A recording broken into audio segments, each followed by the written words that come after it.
Hello students, इससे पहले वाले वीडियो में हमने चैप्टर 6 लाइफ प्रोसेसेस स्टार्ट किया था। उसी की कंटिन्यूटी में ये सेकंड पार्ट हम स्टार्ट करने जा रहे हैं और न्यूट्रिशन वाला पोर्शन डिस्कस करेंगे। तो आइए आज का वीडियो स्टार्ट करते हैं। तो देखिए, प्लांट न्यूट्रिशन वाले पोर्शन में हमें क्या क्या इन्फॉर्मेशन प्रोवाइड करनी है।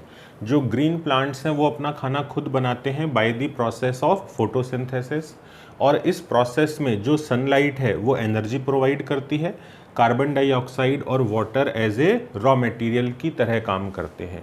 और जो ये प्रोसेस है इसकी लोकेशन क्या है, ये होता कहाँ पर है, तो हमें ध्यान रखना है chloroplast is the site for the process of photosynthesis. अब इस नॉलेज के बेस पर हम फोटोसिंथेसिस के प्रोसेस को डिफाइन किस तरह से कर सकते हैं, तो हम क्या कहेंगे, it is the process in which solar energy is converted into chemical energy. किसकी प्रेजेंस में हुआ, in the presence of a green coloured pigment that is chlorophyll using carbon dioxide and water as raw materials. अब अगर हम इस process में involve chemical equation को represent करना चाहें तो देखिए बिल्कुल सिंपल इक्वेशन है। कार्बन डाइऑक्साइड और वाटर एज ए रिएक्टेंट एक दूसरे से रिएक्शन करते हैं, और जो ग्लूकोज है और जो ऑक्सीजन है ये एज ए प्रोडक्ट की तरह प्रोड्यूस होता है।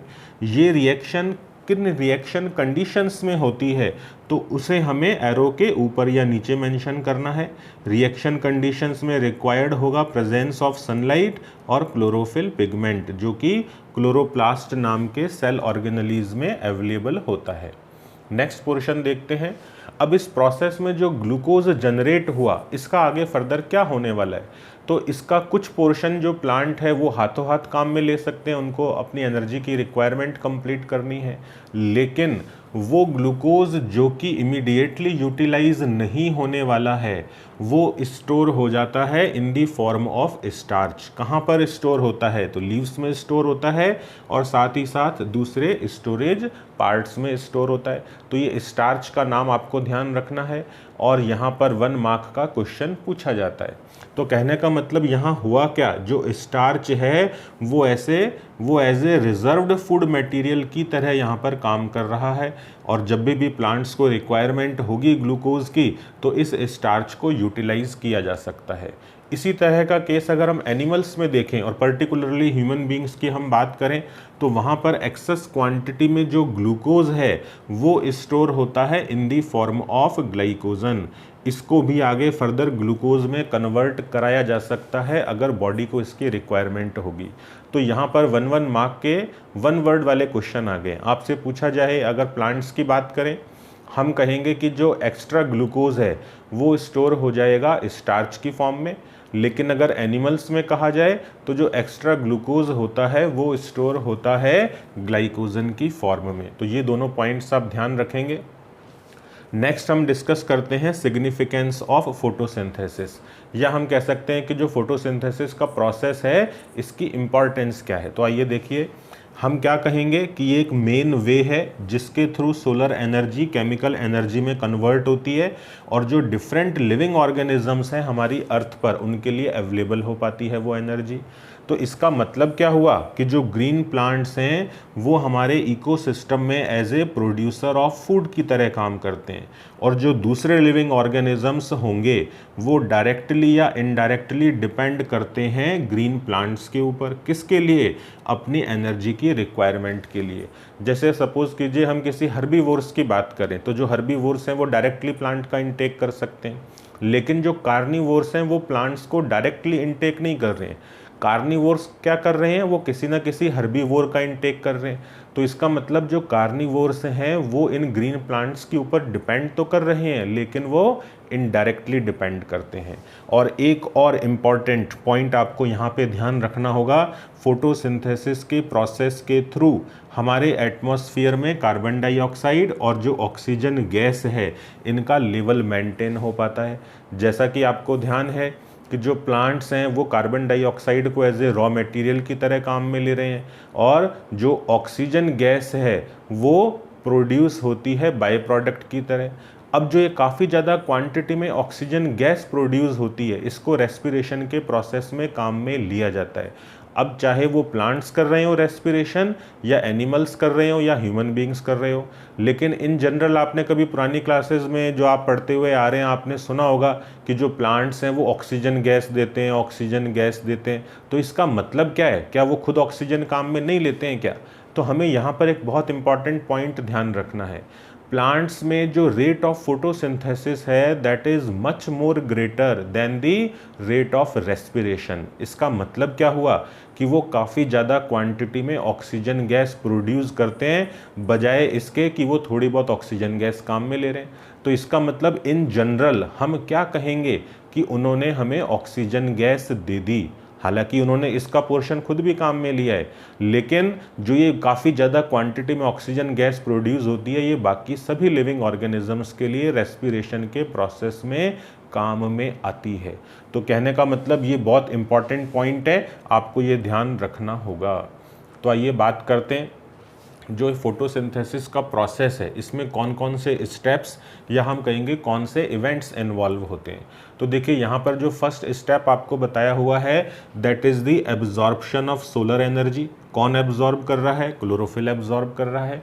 सेकेंड इवेंट हो जाएगा conversion of solar energy into chemical energy, और साथ ही साथ वाटर मॉलिक्यूल की स्प्लिटिंग होती है हाइड्रोजन और ऑक्सीजन में।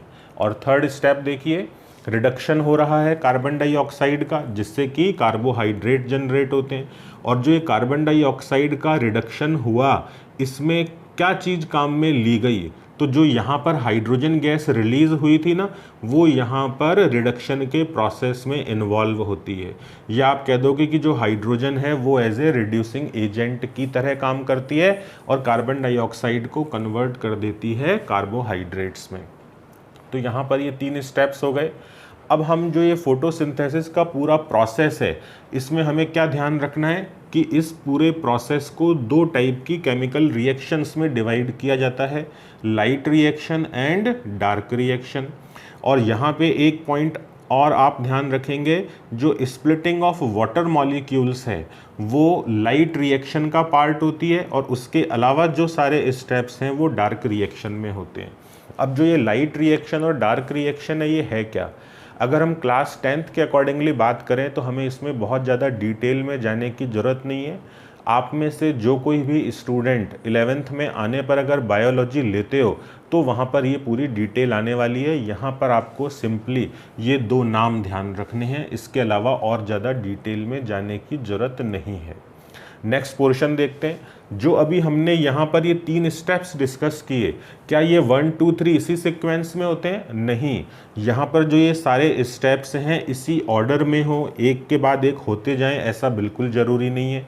वो एग्जाम्पल हम क्या ले सकते हैं, जैसे कि डेजर्ट प्लांट वाला केस। तो डेजर्ट प्लांट्स में क्या होता है, ये कार्बन डाइऑक्साइड को लेते हैं रात के टाइम पर और एक इंटरमीडिएट प्रिपेयर करते हैं, और जब डे टाइम होगा तो ये जो इंटरमीडिएट है इसके ऊपर एनर्जी है वो एक्ट करती है, और वो एनर्जी एब्जॉर्ब किसके थ्रू हो रही है? क्लोरोफिल के थ्रू।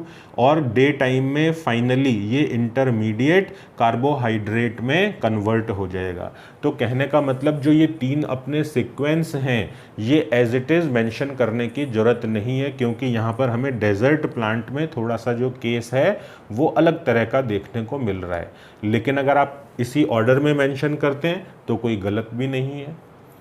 तो अब आइए आगे बात करते हैं। तो देखिए यहाँ पर एक नोट लगा हुआ है और आपको क्या बता रखा है कि जो ऑक्सीजन है वो फोटोसिंथेसिस का बाय प्रोडक्ट है, जिसको यूटिलाइज किया प्लांट्स ने और एनिमल्स ने एरोबिक रेस्पिरेशन के प्रोसेस में। अब हम बात करने वाले हैं सोर्सेज ऑफ रॉ मटेरियल्स जो कि फोटोसिंथेसिस के प्रोसेस में रिक्वायर्ड होते हैं। जैसे अगर हम बात करें वाटर की, तो प्लांट्स को वाटर कहाँ से मिलने वाला है? तो वो सॉइल से वाटर को लेते हैं थ्रू दी जाइलम टिश्यू, जो कि रूट में और स्टेम में प्रेजेंट होते हैं। साथ ही साथ उनको एक और रॉ मटेरियल की रिक्वायरमेंट है, that is the carbon dioxide. तो कार्बन डाइऑक्साइड हमारे एटमॉस्फेयर में प्रेजेंट है। अब ये कार्बन डाइऑक्साइड प्लांट के अंदर कैसे आने वाली है? तो कार्बन डाइऑक्साइड प्लांट में एंटर करती है लीव्स के थ्रू, और लीव्स के ऊपर प्रेजेंट होते हैं स्टोमेटा। अब हम बात करते हैं क्या इन 2 रॉ मटेरियल के अलावा प्लांट्स को कुछ और भी चाहिए क्या? हाँ, कुछ और रॉ मटेरियल्स की रिक्वायरमेंट होती है, कुछ और न्यूट्रिएंट्स चाहिए। कौन कौन से? जैसे हमने कहा नाइट्रोजन, फॉस्फोरस, आयरन, मैग्नीशियम और इसी तरह कुछ और माइक्रो न्यूट्रिएंट्स जिनकी रिक्वायरमेंट होती है, और प्लांट्स इनको सॉइल से ही ऑब्टेन करते हैं। अब देखिए यहाँ पर आपको बता रखा है कि जो कार्बन डाइऑक्साइड एटमॉस्फेयर में से ली गई प्लांट्स के थ्रू, वो किस तरह से ये प्रोसेस होने वाला है। तो अभी जस्ट हमने स्टोमेटा वाला केस डिस्कस किया था, तो स्टोमेटा की थोड़ा सा अब हम डिटेल में जाने वाले हैं। तो स्टोमेटा को हम क्या बताएंगे? ये बहुत छोटे छोटे टाइनी पोर्स हैं जो कि प्लांट की लीव्स की सरफेस के ऊपर प्रेजेंट होते हैं, और इन्हीं स्टोमेटा के प्रोसेस से, इन्हीं स्टोमेटा से मैसिव अमाउंट में गैसियस एक्सचेंज होता है, और जो गैसियस एक्सचेंज हुआ तो उसमें कार्बन डाइऑक्साइड अंदर आ जाएगी, ऑक्सीजन बाहर निकल जाएगी। अब यहाँ पर जो एक्सचेंज ऑफ गैसेस हो रहा है, तो ऐसा नहीं है कि हम कहें कि सरफेस ऑफ द लीव्स के थ्रू ही हो रहा है। ये प्लांट की स्टेम की सरफेस से हो सकता है, रूट की सरफेस से हो सकता है, और जो लीव्स की सरफेस है तो वहाँ से तो हो ही रहा है। ठीक है, तो ये थोड़ा पोर्शन आपको ध्यान रखना होगा। अब हम बात करते हैं यहाँ पर नेक्स्ट पोर्शन। तो देखिए आपको यहाँ क्या बता रखा है कि जो प्लांट की सरफेस के ऊपर ये स्टोमेटा प्रेजेंट है, उन स्टोमेटा से जो वाटर वेपर है वो निकलती रहती है, या हम दूसरे वर्ड्स में कहें कि इन स्टोमेटा से वाटर का काफ़ी ज़्यादा क्वांटिटी में लॉस होता है। और ये कंडीशन कब होगी? जब अपन कहें कि जो प्लांट्स हैं वो कार्बन डाइऑक्साइड तो ले नहीं रहे हैं, और अगर आपने कहा कि स्टोमेटा हमेशा ओपन रहे, तो अल्टीमेटली जो प्लांट की वाटर है वो वेपर की फॉर्म में प्लांट की बॉडी से निकलती रहेगी। तो इसका मतलब अगर हम प्लांट में चाहें कि स्टोमेटा ऐसे खुले रह जाएं, तो उस कंडीशन में होने क्या वाला है? जो प्लांट्स हैं उनमें डिहाइड्रेशन वाली सिचुएशन हो जाएगी। तो हम इसकी डिटेल में थोड़ा सा जाएंगे, उसके ऊपर बात करने से पहले हम एक लीफ का क्रॉस सेक्शनल जो पार्ट है उसको डिस्कस करते हैं। तो देखिए आपको यहाँ पे एक लीफ को रिप्रेजेंट किया हुआ है। ये बीच वाली जो आपको लाइन नज़र आ रही है ये मिड रिब है, साइड में इस तरह से ये वेन्स निकली हुई हैं, और जो ये लीफ की ये फ्लैट जो स्ट्रक्चर है वो कहलाती है लेमिला या फिर लीफ ब्लेड। अब अगर हम इस लीफ का थोड़ा सा पोर्शन लेके और इसकी एक स्लाइड प्रिपेयर करें, अंडर द माइक्रोस्कोप देखें, तो हमें ये किस तरह का पोर्शन नज़र आने वाला है। तो वो इस तरह की ये कुछ सिचुएशन है। तो सबसे ऊपर की तरफ एक वैक्सी लेयर प्रेजेंट होती है और वो होती है क्यूटिकल। उसके नीचे जो लेयर प्रेजेंट है सेल्स की वो कहलाती है अपर एपिडर्मिस, और उसके नीचे फिर कुछ और सेल्स आपको रिप्रेजेंट की हुई है जिनमें क्लोरोप्लास्ट प्रेजेंट है। इन बिटवीन यहाँ पर आपको थोड़ा सा ये गैप रिप्रेजेंट किया हुआ है, तो ये एयर स्पेस को रिप्रेजेंट कर रहा है। साथ ही साथ नीचे की तरफ कुछ ओपनिंग भी प्रेजेंट है, और यहाँ पर लिखा हुआ है गार्ड सेल्स। तो एक्चुअल में है क्या? जो स्टोमेटा है वो दो गार्ड सेल्स से मिलके बने हुए होते हैं, और जो सबसे नीचे वाली लेयर हो गई वो हो गई लोअर एपिडर्मिस। अब अगर हम कहें कि यहाँ पर कुछ चीज़ों का आना जाना होना है, आना जाना किन चीज़ों का? फूड का, या फिर वाटर और वाटर के अंदर डिसॉल्व्ड मिनरल्स का। तो वाटर अगर मिनरल्स की बात करें तो जाइलम के थ्रू, और अगर फूड का ट्रांसपोर्टेशन होना है तो वो फ्लोएम के थ्रू होता है। तो इसका मतलब जो जाइलम और फ्लोएम है वो एज ए वेस्कुलर बंडल की तरह अपना रोल प्ले करते हैं और इन सभी चीज़ों के ट्रांसपोर्टेशन में हेल्प करते हैं। तो आइए नेक्स्ट पोर्शन देखते हैं। अब हमें क्या डिस्कस करना है कि जो स्टोमेटा है इसकी ओपनिंग और क्लोजिंग के बारे में। तो जो स्टोमेटा की ओपनिंग और क्लोजिंग होने वाली है वो होती है गार्ड सेल्स के थ्रू कंट्रोल्ड। अब गार्ड सेल्स के बारे में हम क्या ध्यान रखें कि जो गार्ड सेल्स हैं वो बीन शेप्ड या हम कहेंगे किडनी शेप्ड होती हैं। तो इनकी शेप को देखते हैं। तो यहाँ पर देखिए डायग्राम, ये आपको ये गार्ड सेल्स रिप्रेजेंट की हुई हैं, और ये स्टोमेटल पोर जो है ओपन कंडीशन में है, ये क्लोज्ड कंडीशन में रिप्रेजेंट किया हुआ है। अब ये ओपनिंग और क्लोजिंग किस तरह से हो रही है, तो हम क्या ध्यान रखेंगे। सपोज कीजिए आपने कहा कि ये दो गार्ड सेल्स हैं, अगर इनके अंदर वाटर एंटर कर जाएगा तो ये अपनी एक्चुअल शेप में आ जाएंगे। और इनकी शेप किस तरह की है, ये आपको देखिए यहाँ पे रिप्रेजेंट किया हुआ है, बीन शेप्ड है। और जब ये अपने इस शेप में आएंगी तो वो सिचुएशन हो जाएगी कि जो स्टोमेटा है वो ओपन हो गया। लेकिन आपने कह दिया कि जो इन सेल्स के, गार्ड सेल्स के अंदर जो वाटर प्रेजेंट है वो बाहर की तरफ निकल जाए, तो अल्टीमेटली जो ये सेल्स हैं ये फ्लैसिड हो जाएंगी और जो स्टोमेटा है ये क्लोज हो जाता है। तो आपको ओपनिंग और closing of the stomatal pores के बारे में ध्यान रखना होगा। बिल्कुल सिंपल मैकेनिज्म है। अब हम नेक्स्ट पोर्शन जो इस वीडियो में डिस्कस करने वाले हैं वो हमारी यहाँ पर 2 एक्टिविटीज़ हैं, इनको 1 बाय 1 करके डिस्कस करते हैं। तो देखिए फर्स्ट एक्टिविटी में क्या बताया हुआ है, आपको कह रहे हैं to demonstrate that chlorophyll is essential for photosynthesis. मतलब हमें एक एक्टिविटी परफॉर्म करनी है और इस एक्टिविटी में हमें ये शो करना है कि जो क्लोरोफिल है वो फोटोसिंथेसिस के प्रोसेस के लिए रिक्वायर्ड होता है। इसका मतलब अगर क्लोरोफिल नहीं है तो फोटोसिंथेसिस का प्रोसेस नहीं होने वाला है। तो आइए इस पोर्शन को हम स्टार्ट करते हैं। तो देखिए हमें क्या करना है। फर्स्ट स्टेप आपको यहाँ पे बताया हुआ है, एक पॉटेड प्लांट लें जिसमें वेरीगेटेड लीव प्रेजेंट हो। तो वो प्लांट कैसा होना चाहिए, जैसे कि कोई मनी प्लांट लिया जा सकता है या क्रोटन लिया जा सकता है। अब बात आती है कि वेरीगेटेड लीव्स का मतलब क्या। होपफुली आपने इनमें से कोई प्लांट देखा होगा, चाहे हम मनी प्लांट या क्रोटन की बात करें। तो जो मनी प्लांट है इसके अंदर हम कहेंगे कि ग्रीन पोर्शन प्रेजेंट है, लेकिन साथ ही साथ कुछ जगह पर आपको वाइट पोर्शन भी देखने को मिलेगा। और इसी तरह से जो क्रोटन वाला जो प्लांट होता है, तो जो इसकी लीव्स हैं उसके अंदर ग्रीन के अलावा कुछ और दूसरे कलर्स देखने को मिलते हैं। वो कौन कौन से कलर हो सकते हैं, जैसे येलो हो गया, ऑरेंज हो गया या फिर रेड कलर हो गया। तो हमें ध्यान क्या रखना होगा कि जो ये लीव्स हैं उनके अंदर जो ग्रीन पोर्शन है ना, तो वहाँ पर हम कहेंगे कि क्लोरोफिल प्रेजेंट है। ठीक है, तो हमने ऐसा पॉटेड प्लांट ले लिया। सेकेंड स्टेप क्या करना है, इस प्लांट को हमें डार्क रूम में रखना है 3 डेज के लिए। इसका मतलब 72 आवर्स के लिए हम रखने वाली है। अब बात आएगी कि हम प्लांट को कमरे में क्यों रख रहे हैं, डार्क रूम में क्यों रख रहे हैं। क्या हम प्लांट को मारना चाहते हैं? नहीं, हमारा पर्पस कुछ और है। हम क्या चाहते हैं कि प्लांट के अंदर जो उसकी लीव्स के अंदर स्टार्च प्रेजेंट है वो यूटिलाइज हो जाए, या हम दूसरे वर्ड्स में कह दें कि हमने प्लांट से क्या कहा कि 3 दिन की आपको फास्टिंग कराने वाले हैं, और लीव्स के अंदर जो स्टार्च पहले से आप कहेंगे कि स्टोर हुआ था वो अब यहाँ पर कंज्यूम होने वाला है।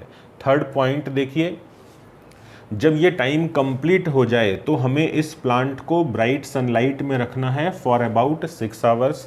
इसका मतलब क्या हुआ, अब हम यहाँ पर फोटोसिंथेसिस का प्रोसेस करवाना चाह रहे हैं। तो फोर्थ पॉइंट में देखिए, जब ये टाइम कंप्लीट हो जाएगा तो हमें एक लीफ को तोड़ना है इस प्लांट से, और उसके ऊपर जो ग्रीन एरिया थे उनको मार्क कर देना है, और साथ ही साथ उसको ट्रेस करना होगा एक पेपर के ऊपर, जिससे कि हमें ये पता लग जाए कि इस पर्टिकुलर पोर्शन में ग्रीन पार्ट प्रेजेंट है। अब हमें इस लीफ को बॉइलिंग वाटर में डालना है और कुछ मिनट के लिए बॉईल करना है। 6th पॉइंट देखिए, जब ये वाटर में बॉईल हो गई तो इसके बाद हमें रखना होगा इसको एक बीकर में जिसके अंदर अल्कोहल प्रेजेंट हो, और साथ ही साथ अब हमें इस बीकर को वाटर बाथ में रखना है और उसे हीट करना है, और इतना हीट करना है कि जो अल्कोहल है वो बॉईल होने लग जाए। लेकिन जो आपका ये 6th स्टेप है ये आपको खुद को कभी भी परफॉर्म नहीं करना है। ये थोड़ा सा ज़्यादा रिस्की स्टेप है, उसके पीछे मैं रीज़न आपको बता देता हूँ। एक तो पहली बात क्या कि जो अल्कोहल है इसको कभी भी फ्लेम के ऊपर डायरेक्टली हीट नहीं करते हैं। पहली बात, जब भी हीट करना है वाटर बाथ में रखा जाएगा, लेकिन अगर आपने इसको वाटर बाथ में भी ओवर हीट कर दिया तो यहाँ पर आग लगने की पॉसिबिलिटीज़ हो जाएंगी। तो इस तरह की पॉसिबिलिटी से बचने के लिए हमें प्रॉपर गाइडेंस में ये काम करना चाहिए, या जो टीचर हैं वो आपको ये एक्टिविटी परफॉर्म करके दिखाएंगे। ठीक है, तो आपको ये स्टेप परफॉर्म नहीं करना है, करेंगे तो बहुत ही केयरफुली अंडर प्रॉपर गाइडेंस किया जाना चाहिए। अब जब हम ये स्टेप फॉलो करते हैं तो हमें क्या रिजल्ट देखने को मिलता है।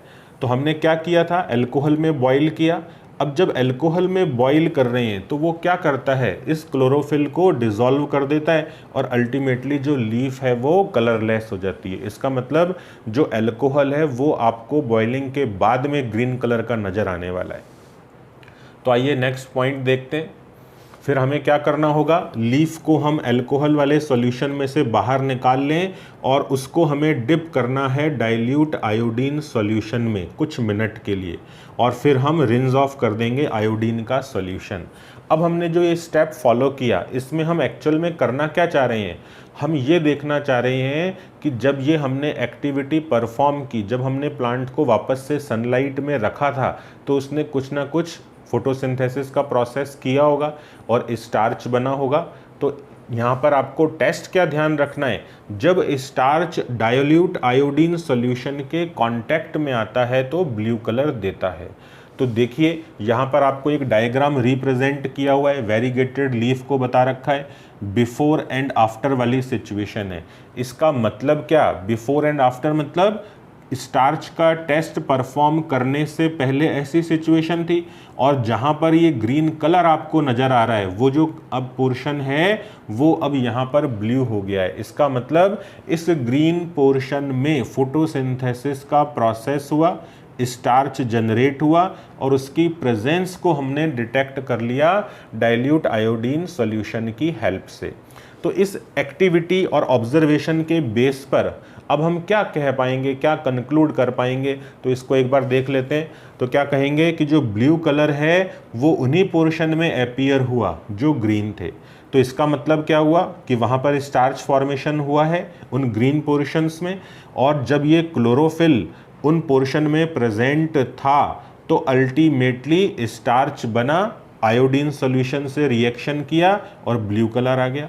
तो अल्टीमेटली इस एक्टिविटी के बेस पे हमने प्रूव कर दिया कि अगर क्लोरोफिल प्रेजेंट है तो ही फोटोसिंथेसिस का प्रोसेस हो सकता है, अदरवाइज ये प्रोसेस नहीं होने वाला है। इस वीडियो में एक एक्टिविटी की और मैं आपसे बात करने जा रहा हूं जिसमें हमें डेमोन्स्ट्रेट करना है कि जो कार्बन डाइऑक्साइड है वो रिक्वायर्ड होती है फोटोसिंथेसिस के प्रोसेस के लिए।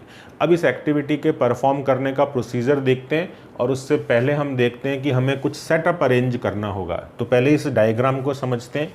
तो देखिए आपको यहाँ पर ये दो पॉटेड प्लांट बता रखे हैं, ए और बी पार्ट हैं, दोनों के ऊपर एक बेल जार रखा हुआ है, और ये जो फर्स्ट वाला जो पार्ट है यहाँ पर एक हम कहेंगे कि वॉच ग्लास रखा हुआ है जिसमें थोड़ी बहुत क्वांटिटी में ये पोटेशियम हाइड्रोक्साइड लिया हुआ है, लेकिन इस तरह का वॉच ग्लास इस सेकंड पोर्शन में प्रेजेंट नहीं है।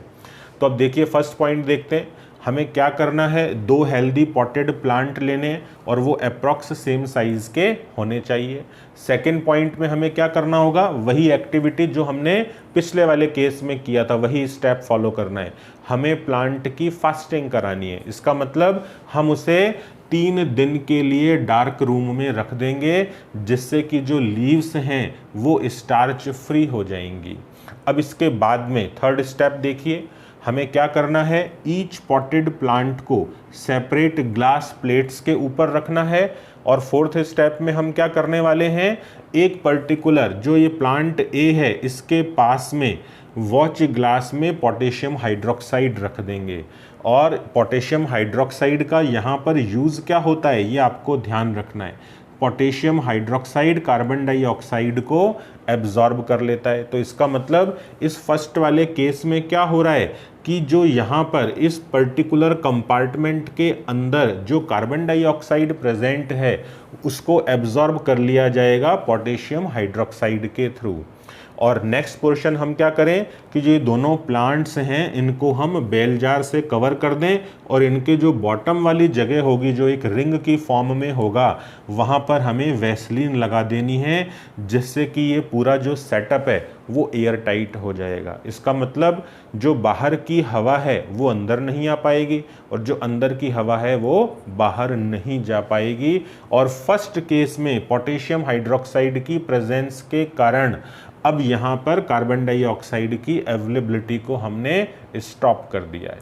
तो देखिए नेक्स्ट स्टेप देखते हैं, हमें प्लांट को फिर सनलाइट में रखना होगा 2 आवर्स के लिए, और नेक्स्ट स्टेप हम क्या करने वाले हैं, ये टाइम पूरा होने के बाद में ईच प्लांट से हमें एक लीफ को तोड़ना है, उन्हें सेपरेटली बॉईल करना है, पहले वाटर में और फिर अल्कोहल में, जैसा कि हमने इससे पहले वाली एक्टिविटी में किया था।